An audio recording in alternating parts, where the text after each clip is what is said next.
لا حول ولا قوة إلا بالله العلي العظيم. أعوذ بالله من الشيطان الرجيم. بسم الله الرحمن الرحيم. الحمد لله رب العالمين وصلى الله على محمد وآله الطاهرين لا سيما خاتم الأئمة مهدي هذه الأمة الحجة ابن الحسن العسكري اللهم صل على محمد ولعنة الله على أعدائهم أجمعين. أما بعد فقد قال الله بسم الله الرحمن الرحيم ما كان محمد أبا أحد من رجالكم ولكن رسول الله وخاتم النبيين. معزز سامعین، معزز ناظرین، آپ لوگوں کا استقبال ہے اس جلسے میں کہ جو نبوت اور امامت کے عنوان کے تحت جاری و ساری ہے. ہماری بحث ابھی نبوت کے سلسلے میں چل رہی تھی اور آج ہم انشاءاللہ خاتمیت کے سلسلے میں کچھ معروضات آپ کی ذوق سماعت کے حوالے کروں گا، اور شاید کہ آج امام نبوت کا سلسلہ ختم ہو جائے اور اگلے جلسے سے ہم امامت کے موضوع کو شروع کریں. جس آیت کریمہ کو میں نے اپنا سرنامہ سخن قرار دیا ہے، یہ آیت خاتمیت کے اوپر جو ہے بہترین دلیل ہے، جس میں خداوند عالم ارشاد فرماتا ہے ما کانا محمد ابا احد من رجالکم، کہ محمد تم میں سے کسی کے بھی اب نہیں ہے، والد نہیں ہے، بابا نہیں ہے. کسی کو حق نہیں ہے کہ وہ جو ہے ان کو اپنا والد کہے. وَلَٰكِن رسول اللہ وخاتم النبیین، کسی کے والد نہیں ہے. ہاں ایک رشتہ ضرور ہے. وہ کیا رشتہ؟ رسول اللہ کا. وہ تمام امت کے لیے رسول اللہ ہے اور نبیین کے خاتم ہیں. اب اس آیت میں خداوند عالم نے ارشاد فرمایا، جو رسول اسلام کا تعارف کروایا ہے کہ دیکھو تم رسول سے کوئی رشتہ نہ جوڑو. جہاں خداوند عالم ایک طرف امہات مومنین یعنی کہ ازواج رسول اللہ کو مومنین کی ماں بنا رہا ہے اور کہہ رہا ہے کہ وہ تمہاری مائیں ہیں، وہیں خداوند عالم قرآن میں ایک نئے انداز، نئے تیور کے ساتھ کہہ رہا ہے کہ دیکھو تم میں سے محمد کسی کے والد نہیں ہیں. ما کانا محمد ابا احد من رجالکم، تم میں سے کسی کے بھی محمد والد نہیں ہے. ہاں رشتہ اگر تم کو جوڑنا ہے تو کیا رشتہ جوڑ سکتے ہو؟ صرف اور صرف ایک رشتہ جوڑ سکتے ہو، وہ یہ ہے کہ تم امتی ہو اور نبی جو ہے اس امت کے رسول ہیں، رسول اللہ ہیں. اور دوسری صفت آپ نے خدا نے کیا فرمائی؟ کہہ رہا ہے خدا وخاتم النبیین، اور محمد مصطفیٰ صلی اللہ علیہ وآلہ وسلم خاتم نبوت ہیں. یہی جو ٹکڑا ہے آیت کا، یہی خاتمیت کے اوپر دلالت کرتا ہے کہ نبوت اور شیعوں کا اور سنیوں کا اگر ہم جو ہے خلاصتاً کہنا چاہیں تو تمام فرقہائے اسلام کا یہ دعویٰ ہے کہ رسول اللہ کی کتاب جو ہے، جو شریعت ہے، وہ خاتم شریعت ہے، خاتم شریعت ہے، اور خود سرکار کی ذات خاتم نبوت ہے، اور سرکار کا دن خاتم ادیان ہے. یعنی کہ جو دین آسمانی دین تھے، اب اس کے علاوہ کوئی اور دین آنے والا نہیں.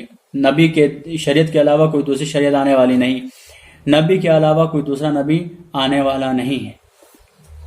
اور یہی عقیدہ شیعوں کا بھی ہے کہ نبوت ختم ہو چکی ہے اور رسالت ختم ہو چکی ہے، شریعت ختم ہو چکی ہے، اب کوئی شریعت نہیں آنے والی، کوئی نبی نہیں آنے والا، کوئی رسول نہیں آنے والا. اور اس کے آگے جب ہم بڑھتے ہیں تو حدیث میں بھی ہم دیکھتے ہیں کہ حدیث میں بھی ارشاد ہوا ہے کہ آپ جو ہے خاتم النبیین ہیں، سرکار کی ذات خاتم النبیین ہے، خاتم النبیین ہے. جیسا کہ حدیث منزلت میں ارشاد ہوتا ہے، سرکار خاتم متوت ارشاد فرماتے ہیں بسم اللہ الرحمن الرحیم انت منی بمنزلتی ہارون من موسیٰ، یا علی انت منی بمنزلت ہارون من موسیٰ، اے علی تم کو مجھ سے وہی نسبت حاصل ہے کہ جو ہارون کو موسیٰ سے نسبت حاصل تھی. الا انہ لا نبی بعدی، مگر یہ کہ میرے بعد کوئی نبی نہیں ہوگا۔ موضوع سے ہٹ کر کے، چونکہ آیت مہم ہے اور حدیث مہم ہے، موضوع سے ہٹ کر کے میں ایک شبہے کو کلیئر کر دوں، پھر جو ہے اپنی بات کو آگے بڑھاؤں۔ یہاں پہ بہت سارے علماء کو ہم نے یہ دیکھا ہے کہ وہ ترجمہ اس کا جو ہے ذرا سا اشتباہ کرتے ہیں، ترجمہ میں اشتباہ کرتے ہیں، لیکن اس بات کو سمجھانے کے لیے مجھے ذرا سا مقدمہ اور تمہید پیش کرنی پڑے گی۔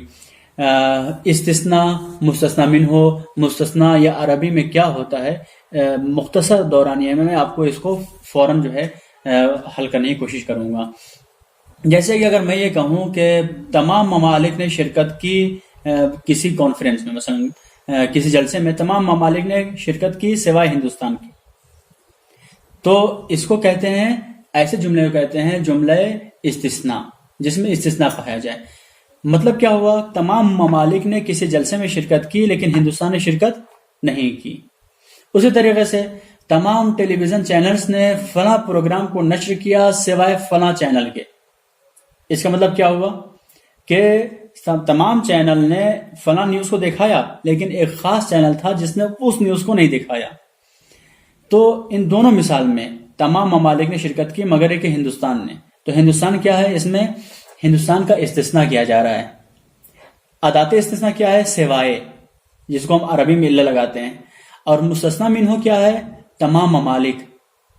تو تمام ممالک نے شرکت کی سوائے ہندوستان کے، تو مستثنی منہ ہے تمام ممالک۔ تمام ممالک آئے لیکن ہندوستان نہیں آیا، تو مستثنی منہ جس سے استثناء کیا جائے، جس سے نکالا جائے۔ تو ہم نے ہندوستان کو تمام ممالک سے نکالا ہے، کیونکہ تمام ممالک کے لیے جو حکم بیان کیا کہ تمام ممالک نے شرکت کی، اور اس سے ہم نے ہندوستان کو نکال لیا، یعنی کہ ہندوستان نے شرکت نہیں کی۔ اب اسی طریقے سے جب آپ کے ذہن میں یہ چیز واضح ہو چکی ہے کہ استثناء میں ایک مستثنی منہ ہوتا ہے کہ جس سے کسی کو نکالا جائے، اور ایک مستثنی ہوتا ہے کہ جو نکالا گیا ہو، اور ایک اداتی استثناء ہوتا ہے کہ جس حرف کے ذریعے سے مستثنی منہ اور مستثنی کو جدا کیا جا سکے۔ اب اس حدیث میں دیکھیے آپ، انتا منی یا علی انتا منی بمنزلت ہارون من موسیٰ الا انہ لا نبی بعدی۔ الا تو پتا ہے کہ اداتی استثناء ہے، اب ہمیں اس میں مستثنی بھی پتا ہے، مستثنی انہ لا نبی بعدی، الا انہ لا نبی بعدی جو ہے یہ مستثنی ہے۔ لیکن جو مستثنی ہے اس میں تمام علماء جو ترجمہ کرتے ہیں وہ کہتے ہیں کہ یہ جو ہے منزلت ہارون من موسیٰ سے مستثنی ہے، یعنی کہ جو اس کا مستثنی منہ ہے وہ منزلت ہارون و موسیٰ ہے۔ تو ترجمہ کیا کرتے ہیں، وہ ترجمہ یہ کرتے ہیں کہ انتا منی، اے علی تم مجھ سے ہو، تم کو مجھ سے وہی نسبت حاصل ہے، تم کو مجھ سے وہی منزلت حاصل ہے جو ہارون کو موسیٰ سے منزلت حاصل تھی۔ الا انہ لا نبی بعدی، مگر یہ کہ ہمارے بعد کوئی نبی نہیں ہوگا، جو چونکہ جناب ہارون نبی تھے اور تم بھی میرے لیے جو ہے ہارون کی طرح ہی ہو، مگر یہ کہ ہارون نبی تھے اور تم نبی نہیں ہو۔ تو یہ ترجمہ عمومی طور کے اوپر تمام علماء اور خطبہ حضرات کیا کرتے ہیں۔ اب آپ مجھے انصاف سے بتائیے کہ اگر یہی ترجمہ ہے کہ جناب ہارون کے پاس نبوت تھی، علی کے پاس نبوت نہیں ہے، تو اس ترجمے کے آئینے میں مولا متقیان کی فضیلت تو کم ہو جائے گی۔ مولا متقیان جناب ہارون سے بھی پستر نظر آ رہے ہیں، جبکہ ہم نے حدیث میں کیا پڑھا ہے کہ تم کو آدم کو دیکھنا ہو تو علی کو دیکھو، نوح کو دیکھنا ہو تو علی کو دیکھو، موسیٰ کو دیکھنا ہو تو علی کو دیکھو، عیسیٰ کو دیکھنا ہو تو علی کو دیکھو، خود ختم مرتبت کے ذات کو دیکھنا ہو تو علی کو دیکھو۔ اور دوسری احادیث سے ہمیں پتہ چلتا ہے، ہم شیعوں کا عقیدہ یہ ہے کہ اہل بیت اطہار علیہ السلام جو ہے انبیاء سے افضل ہیں۔ تو جب انبیاء سے افضل ہیں تو پھر اس حدیث میں جو ہے ہم نے جو ترجمہ کیا اس میں تو ہم نے جناب ہارون سے بھی آپ کو گھٹا دیا۔ اسی وجہ سے جناب امام حسین علیہ السلام کی بھی ہم زیارت پڑھتے ہیں۔ دلیل کیا ہے کہ سارے ائمہ امام حسین علیہ السلام کی زیارت پڑھتے ہیں۔ السلام علیک یا وارث آدم صفوت اللہ، السلام علیک یا وارث نوح نبی اللہ، تمام انبیاء کا تک انبیاء کا ذکر کر کے، یعنی کہ فردن انبیاء کا ذکر کر کے ہم کہتے ہیں کہ جناب امام حسین علیہ السلام ان کے وارث، ان کے وارث، ان کے وارث، ان کے وارث۔ عزیزان محترم، میرے عزیزو، یہ بات شیعوں کے عقیدے میں ہے اور یہ بات درست بھی ہے کہ ائمہ اطہار علیہ السلام انبیاء سے افضل ہیں سوائے ختم مرتبت کے۔ اب یہاں پہ لوگ کہتے ہیں کہ آپ نے جو ہے غلو کر دیا ہے، آپ نے علی کو اور اولاد علی کو بڑھا دیا ہے۔ تو ہم یہ کہتے ہیں کہ ہم نے اولاد علی کو اور اولاد علی کو بڑھایا نہیں ہے، بلکہ آپ نے ختم مرتبت کی ذات کو گھٹا دیا ہے جناب والا. آپ نے ختم مرتبت کا کون ہے؟ آپ جو ہے فخر الرسول ہیں. فخر الرسول کی شان یہ ہے کہ اس کی بیٹی ایسی ہو جیسی کسی کی بیٹی نہ ہو. ختم رسول فخر رسول اس وقت فخر رسول کہلانے کے قابل ہے کہ جب اس کا داماد اس کا بھائی ویسا ہو جیسا گزشتہ انبیاء کا نہ ہو. فخر رسول اس وقت کہلانے کے قابل ہے، کوئی بھی شخص فخر رسول اس وقت کہلانے کے قابل ہے کہ جب اس کا دین گزشتہ دین جیسا نہ ہو، جب اس کی شریعت گزشتہ شریعت جیسی نہ ہو، جب اس کی کتاب گزشتہ کتابوں جیسی نہ ہو، جب اس کے بچے گزشتہ انبیاء کے بچوں جیسے نہ ہوں. لیکن فخر رسول کو فخر رسول جو چیز بناتی ہے وہ چیز آپ کے بچے ہیں، آپ کے بچے جوانان جنت کے سردار، آپ کی بیٹی جو ہے جنت کی عورتوں کی سردار، آپ کا داماد آپ کا بھائی جو ہے ساقی کوثر. تو یہ ساری کی ساری چیزیں جب ملتی ہیں تب جا کر کے آپ کا دین کیا ہے؟ آپ کا دین تمام ادیان پر غالب آنے والا. آپ کی کتاب کیا ہے؟ لا رتب ولا یابس الا فی کتاب مبین. تو جب جو انسان ایسی کتاب کا حامل ہو، جو انسان ایسی رسالت کا حامل ہو، جو انسان ایسی شریعت کا حامل ہو، جس کا بھائی ایسا ہو، جس کی بیٹی ایسی ہو، جس کے بچے ایسے ہوں، جب یہ ساری کی ساری جب چیزیں ایک جگہ جمع ہوتی ہیں تب جا کر کے بنتا ہے فخر رسول، رسولوں کا فخر. تو ہم نے جو ہے علی کو بڑھایا نہیں ہے، آپ نے سرکار کی ذات کو گھٹا دیا ہے. اب جب چونکہ فخر رسول ایسا ہے کہ تمام رسول اس کے اوپر فخر کریں تو اس کا وسیع بھی ویسا ہونا چاہیے کہ تمام اوصیاء اور انبیاء اس کے اوپر فخر کریں. تو یہ ہماری ضمنی بات تھی لیکن ضروری تھی. تو انشاءاللہ جو ہے اس بات کو ہم پھر آگے بڑھاتے ہیں. ہماری بات چل رہی تھی خاتمیت کے سلسلے میں، اور اس حدیث سے ہماری بات کو شروع ہوئی تھی. یا علی انت منی بمنزلۃ ہارون من موسیٰ الا انہ لا نبی بعدی. اے علی تم کو ہم سے وہ نسبت حاصل ہے. تو اب اس مفہوم کے آئینے میں صحیح ترجمہ اس حدیث منزلت کا یہ ہوگا کہ یا علی انت منی، اے علی تم مجھ سے ہو. یعنی کیا ہوا؟ یعنی کہ تمام اوصاف کمالیہ، اوصاف محمودہ جو مجھ میں پائے جاتے ہیں، اے علی وہ سارے کے سارے تم میں پائے جاتے ہیں.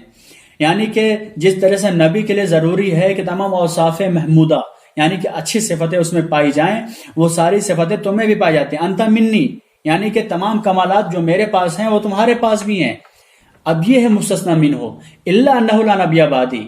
اے علی تمام کمالات جو میرے پاس ہیں وہ تمہارے پاس بھی ہیں، لیکن یاد رکھنا میرے پاس ایک چیز اور ہے، وہ نبوت ہے. الا انہ لا نبی بعدی. اے علی تمام کمالات میں تم میرے شریک تو ہو لیکن نبوت میں تم میرے شریک نہیں ہو. خاتمیت یعنی ختم محمد مصطفیٰ صلی اللہ علیہ وآلہ وسلم آخری نبی ہیں، اور ان کے بعد کوئی نبی آنے والا نہیں ہے، کوئی دین آنے والا نہیں، کوئی شریعت آنے والی نہیں ہے. اس کے اوپر جو ہے سب سے پہلے ایک آیت دلالت کرتی ہے، جس آیت کو میں نے اپنا ثنا سخن قرار دیا، وہی اس مفہوم کے اوپر دلالت کرتی ہے. دوسری حدیث منزلت ہے، وہ بھی اس مفہوم کے اوپر دلالت کرتی ہے کہ رسول اللہ کی ذات ختم مرتبت ہیں.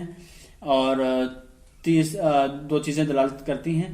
اور تیسری حدیث ہے امیر المومنین علی ابن ابی طالب علیہ السلام کی. آپ نہج البلاغہ میں ارشاد فرماتے ہیں ارسلہ علی حین فترۃ من الرسل وتنازع من الالسن فقفى به الرسول وختم به الوحی، کہ خداوند عالم نے محمد مصطفیٰ صلی اللہ علیہ وآلہ وسلم کو ایک فترہ کے بعد، ایک وقفے کے بعد، رسولوں کے وقفے کے بعد جو ہے آپ کو بھیجا، اور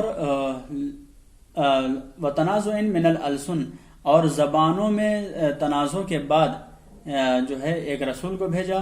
فقفى به الرسل وختم به الوحی. پھر یہاں سے جو ہے آپ ہی کی ذات سے جو ہے رسالت اور وحی کا بھی خاتمہ ہوا. یعنی کہ وحی تشریعی، جو وحی کی قسم ہے وحی تشریعی، وہ جو ہے ختم مرتبت سے آنا ختم ہوئی. اب یہاں پہ جو شبہ پیش کیا جاتا ہے، وہ شبہ یہ پیش کیا جاتا ہے کہ مخالفین ختم نبوت یہ کہتے ہیں کہ جناب والا آپ کیسے دعویٰ کر سکتے ہیں کہ نبوت اور رسالت ختم ہو چکی ہے، جبکہ قرآن تو صراحت کے ساتھ کہہ رہی ہے کہ نبوت اور قیامت تا قیامت جاری رہے گی. دلیل کیا ان کی؟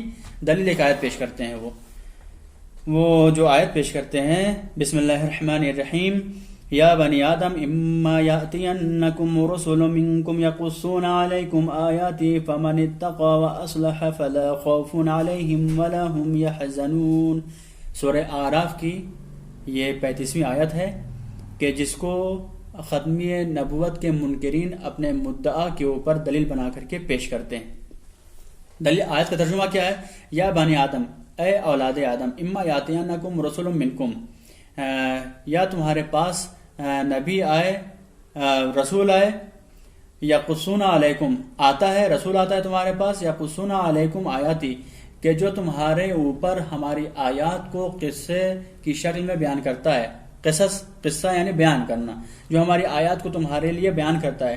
فمن اتقى واصلح، جو بھی تقوی اختیار کرے اور اصلاح کرے اپنے آپ کی، فلا خوف علیہم ولا هم یحزنون، تو نہ ہی ان کے اوپر کوئی خوف ہوگا اور نہ ہی وہ محزون اور غمگین ہوں گے. اس آیت میں یاتینکم رسول، یاتینا جو ہے فعل مضارع ہے. فعل مضارع جو ہے دوام کے اوپر دلالت کرتا ہے، یعنی حاضر اور مستقبل کے، چونکہ دونوں زمانوں شامل کیا ہوتا ہے اس لیے جو ہے دوام کے اوپر دلالت کرتا ہے. یقصون یاتینکم رسول منکم، یعنی کہ رسول آتا ہے. تو اگر ہم یہ کہیں گے ختم مرتبت کے زمانے میں سے جو ہے نبوت ختم ہو گئی، تو ابھی تو کوئی رسول آ نہیں رہا ہے.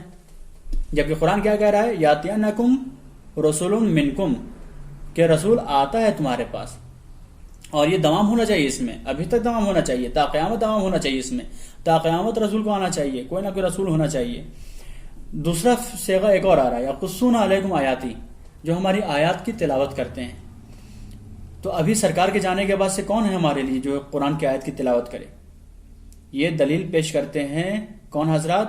منکرین ختم نبوت. جو سب سے بڑی دلیل تھی ان کی، اسی دلیل کو آغا جعفر سبحانی نے اپنی کتاب محاضرات میں پیش کیا ہے، اور وہ یہ کہتے ہیں کہ اگر ہم نے اس دلیل کو رد کر دیا تو پھر کسی اور دلیل کو رد کرنے کی ضرورت نہیں ہے، کیونکہ سب سے ساری جو ہے فالتو کی دلیلیں ہیں ان کی. جو اہم دلیل تھی، جو چیدہ و چنندہ دلیل تھی، ان میں سے ایک دلیل یہ تھی. اس کا جو ہے جواب پیش کر دیں، معاملہ ختم. چونکہ یہ آیت بہت زیادہ قریب لگ رہی ہے کہ رسول تمہارے پاس آتا ہے، اب اس میں دوام ہونا چاہیے، ٹھیک ہے، تسلیم. یقصون علیکم آیاتی، کہ جو تم ہماری آیاتوں کی تلاوت کرتے ہیں، تسلیم، اس میں بھی دوام ہونا چاہیے. لیکن اس کا جواب یہ دیا جاتا ہے کہ جناب علی، آپ نے جو ہے اشکال تو کیا ہے، لیکن اگر آپ اس کے مخاطب کو دیکھیں گے تو اشکال برطرف ہو جائے گا. آیت کا مخاطب ہے کون؟ آیت کا مخاطب جو ہے جناب آدم جب آسمان سے زمین پر آئے، جنت سے زمین پر تشریف لائے ہیں، تو بدء خلقت میں جو اولاد آدم تھیں، خداوند عالم ان سے خطاب کر رہا ہے اس آیت کے ذریعے سے. تو ظاہر سی بات ہے جب جناب آدم سے ابھی سلسلہ نبوت اور رسالت شروع ہوا ہے تو یہ تو کنٹینیو رہے گا، آنے والے کئی ہزار سال تک چلتا رہے گا. اس کی وجہ سے خداوند عالم نے یاتینکم فعل مضارع کا صیغہ استعمال کیا ہے کہ جو دوام کے اوپر دلالت کرتا ہے، اور یقصون علیکم جو دوام کے اوپر دلالت کرتا ہے. اب اگر کوئی ہم پر اشکال کرے کہ یہ آپ نے کہاں سے کہہ دیا بھائی کہ یہ آیت جو ہے، آیت کا مخاطب صرف اور صرف بدء خلقت میں، خلقت کے ابتدا میں جب جناب آدم جنت سے زمین پر آئے ہیں تو اس وقت کی جو اولاد آدم تھیں ان سے یہ خطاب کیا گیا. دلیل کیا ہے؟ ہمارے پاس دو دلیل ہیں. پہلی دلیل یہ ہے کہ خود اس آیت کے پہلے والی جو آیت ہے، اعراف کی آیت نمبر 34، اس آیت کا سیاق بتاتا ہے کہ یہ آیت جو ہے جناب آدم کی اس وقت کی اولاد کے سلسلے میں ہے جو بدء خلقت میں زمین کے اوپر آئیں. کیا ہے آیت؟ بسم اللہ الرحمن الرحیم. وَلِكُلِّ أُمَّةٍ أَجَلٌ فَإِذَا جَاءَ أَجَلُهُمْ لَا يَسْتَأْخِرُونَ سَاعَةً وَلَا يَسْتَقْدِمُونَ. وَلِكُلِّ أُمَّةٍ أَجَلٌ، ہر ایک امت کے لیے ایک جو ہے موت ہے، اجل ہے، موت ہے. فَإِذَا جَاءَ أَجَلُهُمْ، جب ان کی موت آتی ہے، لَا يَسْتَأْخِرُونَ سَاعَةً وَلَا يَسْتَقْدِمُونَ، تو نہ ان کو جو ہے ایک لمحے کی مہلت بعد میں دی جاتی ہے، نہ ایک لمحے کی مہلت پہلے دی جاتی ہے. جب خداوند تعالیٰ نے قضاء و قدر سے کسی کی موت کا اعلان کر دیا، حد میں فیصلہ کر دیا، پھر کوئی مہلت نہیں دی جاتی، فوراً ان کو موت آ جاتی ہے. تو اس آیت کا سیاق دلالت کر رہا ہے کہ یہ آیت جو ہے جناب آدم جب بدء خلقت میں جب زمین کے اوپر آئے ہیں، جو ان کی اولاد تھی، ان سے اس آیت کا خطاب ہے۔ دوسری دلیل اس سے زیادہ واضح، دوسری دلیل ہماری یہ ہے کہ دوسرے مقام پر خداوند عالم خود جناب آدم کے لیے ارشاد فرما رہا ہے، بسم اللہ الرحمن الرحیم، قال اهبطوا منها جميعا بعضكم لبعض عدو فإما يأتينكم مني هدى فمن اتبع هدايا فلا يضل ولا يشقى۔ اب یہاں پہ جو آیت ہے، قال ترجمہ کر لیں، قال اهبطوا منها جميعا، بیتا منها تسنیہ کا صیغہ ہے، آدم اور تمہاری زوجہ دونوں کے دونوں زمین پہ چلے جاؤ، اتر جاؤ نیچے، یعنی جنت سے حبوط جو ہے نزول زمین سے اوپر چڑھنے کے معنی میں آتا ہے، حبوط اوپر سے نیچے نازل ہونے کے معنی میں آتا ہے۔ اہبطوا منها جميعا، نیچے جاؤ یعنی جنت چھوڑ کر کے جاؤ، بعضکم لبعض عدو، تم میں سے ایک دوسرے کے لیے جو ہے دشمن رہو گے، ایک دوسرے کے لیے دشمن رہو گے۔ فإما يأتينكم مني هدى، فإما يأتينكم مني هدى، اب یہاں پہ سیم وہی لفظ جو ہے خداوند نے استعمال کر رہا ہے کہ جو پہلے استعمال کیا تھا پچھلی آیت میں، صرف وہاں پہ فإما يأتينكم رسول منكم، وہاں پہ رسول تھا، یہاں پہ ہدا ہے، ٹھیک ہے۔ تو وہاں پہ آپ نے جو کہا کہ فإما يأتينكم رسول منكم، یہ يأتينكم جو ہے دلالت کر رہا ہے کہ رسول ہمیشہ آتا رہے گا، اور آپ نے رسول سے مراد رسول کی ذات لے لی کہ رسول ہمیشہ آتا رہے گا، اس میں دوام ہونا چاہیے، اس لیے ختم نبوت جو ہے نبوت ختم نہیں ہوئی ہے۔ میں کہوں گا کہ جناب عالی خداوند عالم نے اسی ذیل میں جو دوسری آیت ارشاد فرمائی ہے، وہاں پہ کیا فرمایا؟ فإما يأتينكم مني هدى، تمہارے پاس میری طرف سے ہدایت آئے گی۔ اب یہاں پہ جو پتہ چلا کہ وہاں پہ جو رسول ہے، وہ رسول کا مفہوم یہاں پہ ہدایت والا ہے، تو ہدایت کیونکہ قرآن بعض کو جو ہے تفسیر کیا کرتی ہے، اسی طریقے سے یہاں پہ ہدایت جو ہے وہاں کی رسالت کو بیان کر رہی ہے کہ جو وہاں پہ رسالت کا جو لفظ آیا ہے وہ اصل میں معنی ہے اس کا ہدایت کا۔ فإما يأتينكم مني هدى فمن اتبع هدايا، جو بھی ہماری ہدایت کا اتباع کرے گا، فلا يضل ولا يشقى، وہ نہ گمراہ ہوگا نہ ہی شقی ہوگا۔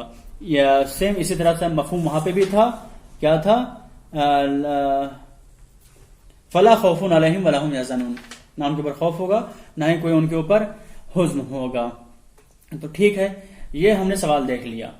اس سوال کا یہ تھا کہ نبوت جو ہے ختم نہیں ہوئی ہے، قرآن کا دعویٰ ہے، اور قرآن سے ہی ہم ثابت کر رہے ہیں کہ نبوت ختم نہیں ہے بلکہ نبوت جاری ہے۔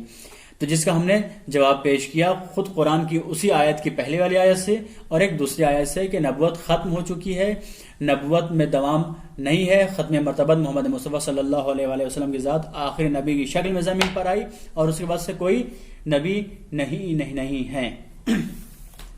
اب ہمارا دعویٰ یہ کہ نبی نہیں ہے اور شریعت بھی کوئی نہیں آنے والی ہے، تو سوال یہ اٹھتا ہے کہ قرآن اور سنت جس میں اتنے محدود سوالات ہیں، اتنے محدود جو ہے مسائل کا بیان کیا گیا ہے، کیا یہ نئے مسائل کا جواب دے سکتی ہے؟ کیا قرآن اور سنت جو ہے روزمرہ کے اٹھنے والے جو جدید مسائل ہیں کیا ان کا جواب دے سکتی ہے؟ تو سوال یہ ہے کہ اگر دے سکتی ہے تو کیسے جو ہے دے سکتی ہے، نئے مسائل کا جواب کیسے دے سکتی ہے؟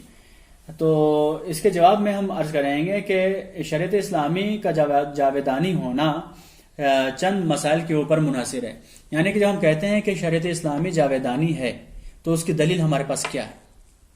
کیونکہ ہمارے پاس تو صرف اور صرف قرآن ہے اور سنت ہے، اب کوئی دین نہیں آنے والا، کوئی شریعت نہیں آنے والی، کوئی نبی نہیں آنے والا، ہمیں تمام نئے مسائل ہوں چاہے پرانے مسائل ہوں سب کو اس قرآن سے حل کرنا ہے۔ کیسے حل کریں گے؟ کوئی راستہ ہے ہمارے پاس؟ کہنے کہ ہاں ہمارے پاس راستہ ہے، چونکہ شریعت جاویدانی ہے، دین جاویدانی ہے، تو اسی شریعت نے ہمیں جو ہے راستے عطا کیے ہیں کہ جن راستوں سے کے اوپر چل کر کے ہم جو ہے ختمی نبوت کے قائل ہو سکتے ہیں، ختم شریعت کے قائل ہو سکتے ہیں۔ کیا دلیل کیا ہے ہمارے پاس؟ سب سے پہلا راستہ جو شریعت نے دیا ہے ہمیں کہ شریعت ہماری چونکہ جاویدانی ہے، اس نے ہمیں جو پہلا راستہ دیا ہے نئے مسائل کو حل کرنے کا، وہ پہلا راستہ یہ ہے کہ عقل کو شریعت نے حجت جانا ہے، چاہے وہ کتاب ہو چاہے سنت ہو، اس نے عقل کو حجت کہا ہے۔ قرآن میں آپ متعدد مقامات کے اوپر دیکھ سکتے ہیں کہ خداوند عالم جو ہے لوگوں کو دعوت دیتا ہے عقل کرنے کی، افلا یعقلون افلا یتدبرون القرآن، اس طرح کی جو لفظیں ہیں کہ تدبر کرو قرآن میں، اور عقل کرو، عقل کیوں نہیں کرتے، تدبر کیوں نہیں کرتے، غور و فکر کیوں نہیں کرتے، یہ ساری کی ساری لفظیں جو ہے عقل کی دعوت دے رہی ہیں کہ اے بنی آدم تم کو عقل دی گئی ہے، اپنی عقل کو معطل نہ کرو بلکہ عقل کو بروئے کار لاؤ۔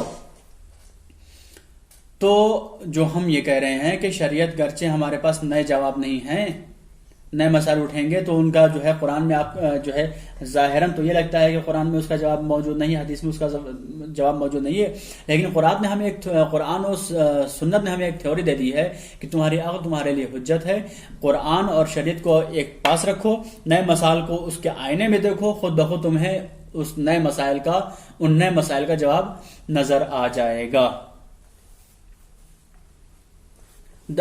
جس طرح سے کچھ مثالیں پیش کر دی جائیں، جیسے کہ عقل کہتی ہے کہ بغیر بیان کیے ہوئے عقاب کرنا جو ہے قبیح ہے، یعنی کہ اگر عام مثال دے دوں، اگر ٹیچر جو ہے بچوں کو ہوم ورک کرنے کے لیے نہ کہے اور دوسرے دن ہوم ورک نہ کرنے پہ سزا دے تو یہ عقلاً قبیح ہے۔ ہر انسان جو ہے کہے گا یہ انسان جو ہے ظالم و جابر ہے، چونکہ اس نے بیان نہیں کیا، بچہ بھی فوراً کہہ دے گا، ایک چھوٹا سا بچہ بھی اس قاعدے کو مانتا ہے کہ قبح عقاب بلا بیان عقاب قبیح ہوا کرتا ہے۔ ایک چھوٹا سا بچہ گرچہ ان الفاظ میں نہ کہے بلکہ اپنے الفاظ میں کہے گا کہ سر آپ نے سر آپ نے جو ہے کل نہیں کہا تھا ہوم ورک کرنے کے لیے، آج آپ کو کیا حق حاصل ہے کہ آپ جو ہے ہمیں سزا دے رہے ہیں، آپ نے کہا ہی نہیں تھا تو سزا کرنے کا دینا گیا کیا حق ہے۔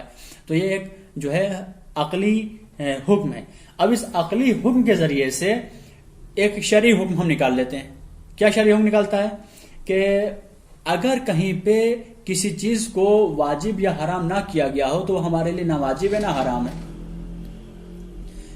کوئی چیز ایک نئی چیز سامنے آ جائے، مثال کے طور پر سگریٹ، فقہا میں سے کچھ فقہا اس کو جو ہے کہتے ہیں کہ شروع کرنا حرام ہے، لیکن سگریٹ پینے کا حکم قرآن میں نہ وجوب ہے نہ حرمت ہے۔ تو جب نہ وجوب ہے نہ حرمت ہے، یعنی کہ بیان نہیں آیا شارع کا، جب بیان شارع کا نہیں آیا تو اب شارع اس کے اوپر ہمیں جو ہے عذاب بھی نہیں دے سکتا ہے۔ یہی وجہ ہے کہ بہت سارے لوگ سگریٹ کو پیتے ہیں اس جو ہے دلیل بنا کر کے، لیکن سگریٹ پینا چونکہ صحت کے لیے ہانیکارک ہے، مضر ہے، اس لیے جو ہے تمام جوانوں سے، تمام احباب سے، تمام سننے والوں سے میری درخواست ہے کہ دیکھیں بری سنتوں کو جلدی لینے کی جو ہے انسان بھاگتا ہے، فطرت اور جبلت میں انسان کے ہے کہ بری چیزوں کی طرف جلدی بھاگتا ہے، نہیں بھاگا کریں۔ ہم لوگوں کو اپنے نفس کو کنٹرول کرنا چاہیے، اچھی چیزوں کی طرف سن کر کے ہم کو جلدی جانا چاہیے۔ نماز شب کا کوئی طریقہ بتا دے، نماز جو ہے دوسری نماز کا، دوسرے عطا جو ہے واجبات کا، مستحبات کا، ہمیں جب وہ سنے تو ہمیں اس کی طرف شوق پیدا کرنا چاہیے، اس کی طرف جلدی بھاگنا چاہیے۔ بہرکیف تو اب یہاں پہ یہ میں نے جو ہے اسباب مثال کہا کہ اگر اب چونکہ بیان نہیں آیا ہے تو شارع اس کے اوپر اذیت اور عذاب ہم پر نازل نہیں کر سکتا ہے، ٹھیک ہے، لیکن چونکہ سگریٹ سے صحت خراب ہوتی ہے، ضرر رکھتا ہے، اس لیے سگریٹ سے دور رہنا ضروری ہے، اور یہی وجہ ہے کہ مراجع نے کہا ہے کہ جس نے سگریٹ پینا شروع نہ کیا ہو اس کے لیے شروع کرنا حرام ہے۔ اسی طریقے سے عقل حکم دیتی ہے کہ شبہ تحریمیہ میں اطراف علم اجمالی سے اجتناب لازم ہے۔ مطلب کیا ہوا شبہ تحریمیہ میں؟ مثلا ایک گلاس میں شراب رکھی ہوئی ہے، ایک گلاس میں پانی رکھا ہوا ہے، اور آپ کو نہیں پتا کہ ان دونوں گلاس میں سے کون شراب ہے اور کون پانی ہے، تو کیا آپ کسی ایک کا استعمال کر سکتے ہیں؟ کہا نہیں۔ عقل یہاں پہ کہتی ہے کہ شبہ تحریمیہ میں چونکہ حرمت کا شبہ ہے، آپ کو یقیناً پتا ہے کہ دونوں میں سے کسی ایک میں شراب ہے، یہ گرچہ آپ کو یہ نہیں پتا ہے کہ دونوں میں سے کون شراب ہے، لیکن آپ کو اتنا تو پتا ہے کہ دونوں میں سے ایک شراب ہے اور شراب پینا حرام ہے۔ تو اب یہاں پہ جو علم اجمالی کے دو طرف ہیں، ایک گلاس میں پانی ہونا، ایک گلاس میں جو ہے شراب کا ہونا، یہ علم اجمالی کے اطراف ہیں، تو آپ کو دونوں طرف سے جو ہے اجتناب کرنا لازم ہے، یہ عقل کہتی ہے۔ اگر آپ نے دونوں کو انجام دے لیا یا ایک کو انجام دے لیا تو پھر یہاں پہ آپ نے عقل کی مخالفت کی ہے، اور اسی کے اوپر جو ہے فقہی مسائل مرتب ہیں جو میں دقت میں نہیں جانا چاہتا ہوں، بس اتنا آپ کے لیے سمجھنا کافی ہے کہ جہاں پہ علم اجمالی ہو شبہ تحریمیہ میں، وہاں پہ آپ کو دونوں سے بچنا ہے، یہ عقل کہتی ہے۔ اسی طریقے سے شبہ وجوبیہ، یعنی کہ آپ کو دو واجب ہو، دونوں میں شبہ ہو رہا ہو کہ کون واجب ہو۔ مثال کے طور پر نماز جمعہ واجب ہے، نماز ظہر واجب ہے جمعہ کے دن، آپ کو شبہ ہو رہا ہے کہ ہمارے اوپر جو واجب ہے وہ نماز جمعہ واجب ہے یا نماز ظہر واجب ہے، تو شبہ وجوبیہ میں جو عقل کا قانون بنایا گیا ہے وہ یہ بنایا گیا ہے کہ آپ کو دونوں انجام دینا ہے، تب جا کر کے موافقت قطعیہ حاصل ہو پائے گی، یہ عقل حکم دیتی ہے۔ کیونکہ اگر آپ جب جمعہ بھی پڑھ لیں گے اور ظہر بھی پڑھ لیں گے تو اب یہاں پہ آپ نے قطعی اور یقینی موافقت شرع کی ہے۔ اب یہاں پہ اگر آپ نے نماز ظہر پڑھی، جمعہ نہیں پڑھی، اور حقیقت میں جمعہ واجب ہوئی، تو قیامت کے دن شارع آپ کو پکڑ سکتا ہے کہ میں نے جمعہ واجب کیا تھا، جمعہ تم نے کیوں نہیں پڑھا۔ لیکن اس کا برعکس کر دیں، ہم نے جو ہے جمعہ پڑھی، ظہر نہیں پڑھی، تو یہاں پہ جو ہے ظہر کے سلسلے میں خداوند عالم پکڑ سکتا ہے، شارع پکڑ سکتا ہے کہ میں نے ظہر واجب کی تھی، تم نے ظہر کیوں نہیں پڑھی۔ تو چونکہ دونوں کا وجوب ہمارے پاس آیا ہے، قرآن اور سنت نے ہمیں دونوں چیزوں کو واجب کیا ہے کہ جمعہ بھی واجب ہے اور ظہر بھی واجب ہے، لیکن اب ہم مشوش ہو رہے ہیں کہ ان دونوں میں سے واجب کیا ہے۔ تو یہاں پہ جو ہے موافقت قطعیہ، چونکہ علم اجمالی ہے، یقینی تھوڑی نہیں ہے ہمیں۔ اگر یقین رہے کہ جمعہ واجب ہے تو آپ یقین کے اوپر عمل کریں، اگر آپ کو یقین ہو جائے کہ ظہر واجب ہے تو آپ نے ظہر کے اوپر عمل کریں، ظہر کو پڑھیں۔ لیکن یہاں پہ علم اجمالی ہے، علم تفصیلی نہیں ہے، تفصیل سے ہمیں علم نہیں ہے، بلکہ مجملاً ہمیں علم ہے، علم اجمالی ہے کہ یا جمعہ واجب ہے یا ظہر واجب ہے۔ تو ایسی صورت میں ہمیں دونوں کو پڑھنا ہے تاکہ ہمیں موافقت قطعیہ حاصل ہو سکے۔ یہ ساری کی ساری چیزیں عقلی چیزیں ہیں جن کی شرع تائید کرتی ہے۔ تو یہ سارے کے سارے یہ پہلا راستہ تھا کہ شریعت نے عقل کو حجت کیا ہے خاص مقامات کے اوپر۔ تیسرا ایک آخری مقام ہے اہم کو مہم پر جو ہے ترجیح دینا، یہ بھی عقلی قانون ہے کہ ہم دو چیز مہم اگر ہو تو ان میں سے ہماری عقل کو فیصلہ کرنا ہوگا ان دونوں مہم چیزوں میں سے زیادہ مہم کیا ہے، اور جو چیز زیادہ مہم ہو اس کو اب اختیار کریں۔ تو جو عقل یہ حکم دے رہی ہے اس کی شرع بھی تائید کرتی ہے۔ اچھا، یہ تو ہو گئی عقل کی حجت عقل سے۔ اب عقل کی حجت نقل سے کیا ہے؟ ہمارے پاس کیا دلیل ہے کہ ائمہ نے جو ہے عقل کو حجت مانا ہے؟ تو سب سے پہلے ابتدائی مرحلے میں ہم نے افلا یتدبرون افلا یعقلون قرآن کی آیتوں کا حوالہ دیا آپ کو، ایک حدیث بھی آپ کو جو ہے سماعتوں کے حوالے کر دوں، اور ہو سکتا ہے کہ ٹائم یہاں پہ میرا منتہی ہو چکا ہو تو بات میں اس حدیث کو پڑھ کر کے یہیں پہ اپنے کلام کو ختم کر دوں گا۔ اور جو دوسری چیزیں ہیں اسلامی شریعت کی جاویدانی ہونے کے سلسلے میں ان کو جو ہے انشاءاللہ میں اگلے جلسے میں کمپلیٹ کروں گا۔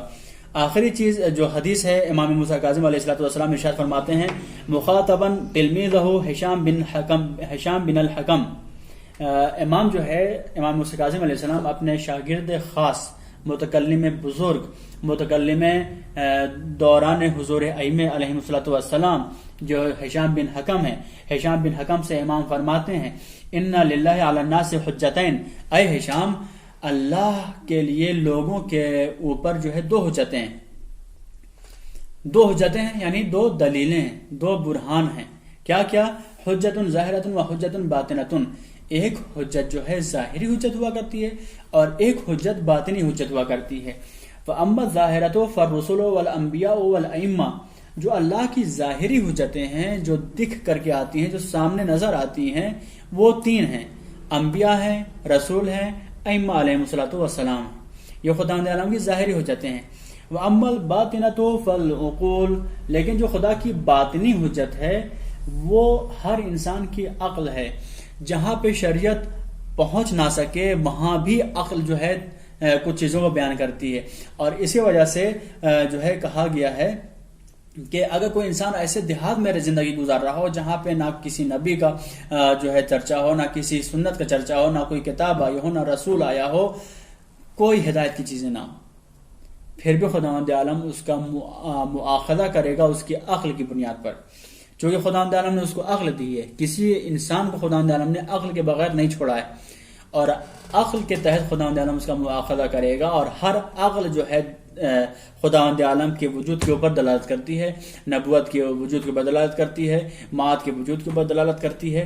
اگر کچھ بھی نہ ہو، انسان یا کو تنہا ایک جنگل میں بیہڑ جنگل میں زندگی گزارے، جہاں پہ جو ہے کسی بھی علم و تعلم کا اور وحی و ارشاد کا کوئی تصور نہ ہو، وہاں پہ بھی انسان ان جو ہے چیزوں کو، اصول کو، فروع کو سمجھ سکتا ہے۔ فروع کو گرچہ نہ سمجھے، نماز گرچہ نہ سمجھے، روزہ گرچہ نہ سمجھے، لیکن جو دوسرے آداب اخلاقی جو عقلی ہیں، جو شرعی نہیں ہیں، ان کو سمجھ سکتا ہے۔ جیسے کہ احسان کرنا اچھا ہے، ظلم کرنا برا ہے، جھوٹ بولنا برا ہے، غیبت کرنا برا ہے، تہمت لگانا برا ہے، پڑوسیوں کو جو ہے اذیت دینا برا ہے، لوگوں کے مال میں جو ہے بے جا تصرف کرنا برا ہے، لوگوں کے مال میں کلن تصرف کرنا برا ہے۔ یہ ایک ساری عقلی باتیں ہیں، شر سے ان کا تعلق نہیں ہے، یعنی کہ شر ان کا مؤید ہے، تعلق کیوں نہیں ہے مؤید ہے، لیکن عقل پہلے مرحلے میں ان سب چیزوں کو کہتی ہے۔ اسی وجہ سے خداوند عالم نے عقل کو حجت کیا ہے، اور عقل کے جو تعریفیں بیان کی گئی ہیں شریعت میں، احادیث میں عقل کی بے انتہا تعریف اور قرآن میں تعریف نازل ہوئی ہے۔ تو آخر کلام میں میں بس اتنا کہنا چاہوں گا کہ جو لوگ کہتے ہیں کہ کتاب کافی ہے، وہ بھی جو ہے حق بجانب نہیں ہے۔ جو لوگ کہتے ہیں کہ عقل کافی ہے، وہ بھی حق بجانب نہیں ہے، بلکہ خداوند عالم کے رسول نے کہا انی تارکن فیکم الثقلین کتاب اللہ و اطرتی، کتاب بھی ہونا چاہیے، اطرت بھی ہونا چاہیے، اور ان دونوں کے ساتھ ساتھ عقل بھی ہونا چاہیے، کیونکہ پہلے مرحلے میں اگر عقل ہی کو آپ حجت نہیں مانیں گے تو آپ نے کتاب اور سنت کو کیسے حجت مانا؟ کہیں بھائی یہ کیا دیوانے والی بات کر رہے ہو، کتاب کو میں نے عقل سے مانا، تو آپ کے نزدیک تو عقل حجت ہے نہیں۔ جب عقل حجت نہیں ہے تو آپ نے جو ہے کتاب کو حجت کیسے مان لیا، خدا کو حجت کیسے مان لیا، دین کو حجت کیسے مان لیا؟ یہ سارے مشکلات ہیں۔ اس لیے نہ تو صرف عقل کافی ہے دین کو پہنچنے کے لیے، نہ صرف شر کافی ہے دین کو تک دین کی جو ہے کنہ معرفت حاصل کرنے کے لیے، بلکہ عقل ایک طرف، دین ایک طرف، اور دونوں کو لے کر کے ہمیں چلنا ہے۔ ہمیں اپنی عقل کو بھی بروئے کار لانا ہے، عقل کو معطل نہیں کرنا ہے، اور کتاب اور سنت کے تناظر میں اپنے عقل کو مہار دینا ہے۔ وآخر دعوانا ان الحمد للہ رب العالمین۔